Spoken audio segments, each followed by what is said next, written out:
What's going on, guys? Welcome back to the channel. Or welcome if it's your first time here. You know, as us preppers, we spend a lot of time thinking about guns. We spend a lot of time talking about guns. We spend a lot of financial resources trying to come up with the best firearms, the best accessories. You know, we want the best .22 rifle. We want the best wilderness survival gun. We want the best backpacking .22. We want the best shotgun for home defense. We want the best accessories for, say, our AR-15s for setting up a home defense weapon. We want the best tactical lights. And we spend a lot of time and thought into that, and also a lot of our financial resources, or at least most preppers do.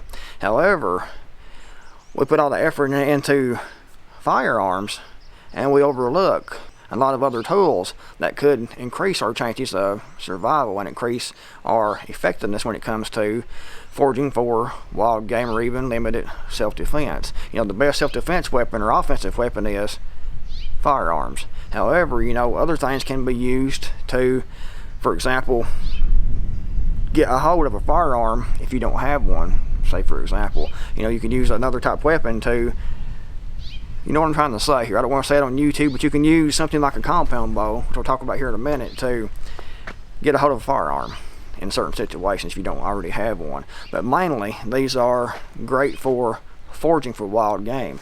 You know, you can take white-tailed deer, mule deer, elk, caribou, anything with a compound bow, especially if you have broadheads on your arrows. You want to have target tips like this when you're practicing, but you want to have broadheads when you are actually hunting. You can also take down to small game, you know, rabbit, squirrel. However, you have to be a really good shot to take a squirrel. I have a cousin that is way better shot than I am, and he can actually take squirrels regularly without, very seldom he misses when it comes to using a compound bow on squirrels. And that takes a really good shot. Consider myself a fair shot. I'm not a great shot. I don't know if I'm even a good shot, but I consider myself a fair shot. He's much better than I am, so with practice you can get good enough to take small game with, you know, a compound bow. And these things are plentiful and they are legal as far as I know in every area in the world. As far as I know, there might be some places it's not legal advice because different countries, different states have different laws. However, as far as I know, you know, a compound bow is pretty much legal everywhere, whereas guns might not be. And you can find these at pawn shops in this local area here. The best time to pick up a good compound bow at a pawn shop is right after deer season, because people will buy a new bow, they will spend a lot of money, they will accessorize that, and then they will go deer hunting, and they might not take anything, they might not get their deer that year, and they will get frustrated and they decide that they are going to give up hunting. They're not going to hunt next year, and they get needing money, so their compound bow finds its way to local pawn shops, and the pawn shops end up with that bow. You can go in and buy these things at $100, $150 cheaper than the actual retail price for a new bow would be, and they're pretty much essentially new right there in the pawn shop. You can pick that up and get a quiver to keep your arrows in, get some arrows. These arrows, advantage of having a compound bow is, another advantage is that the arrows are reusable. Unlike, you know, if you shoot a shotgun, you have to reload. You can reload that, but you have to have primers and powder and shot and waddings and things to do the reloading with. Whereas these arrows, you can use these, and I'll show you here in a minute. You can shoot, practice, you need to use these over and over again. However, you know, when you are actually hunting, and say you you shoot a white-tailed deer, and most every time that deer will take off and run until it bleeds out and falls over, and most every time your arrow will be a mess. It'll be all twisted up and bent and everything, so it's not usable after that. Your broadhead might be, but usually your arrow is a mess. You have to throw it away. So stock up on a good supply of these things. You can buy these at Walmart, any kind of hunting supply store. You can order these online. You can order compound bows online without any type of paperwork, background checks, or anything like that. So it's definitely something to think about and to look into. If you are a prepper and you haven't shot one of these yet, get you one, start practicing, And if you can afford it, you know, get your guns first.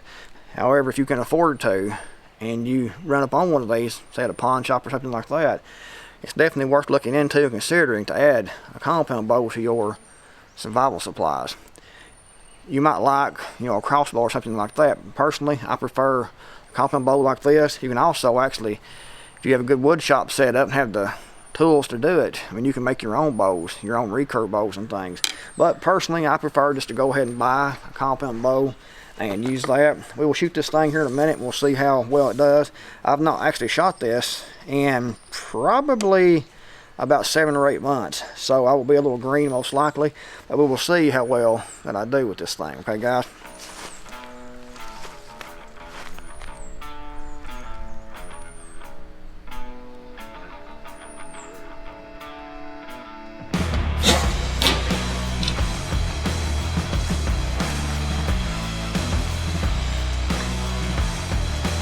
It wasn't bad for a first shot in months.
Well, guys, there you have it. I'm not a Olympic caliber archer, but I am a fire archer. Like I said at the start of the video, I'm not really a good archer. I'm not an excellent archer, but I'm a fire archer. Anyway, guys, if you enjoyed the video, give it a big thumbs up. Thanks, guys, for watching. I'm the Creekmore. I'm out of here. I'll see you guys next video, hopefully.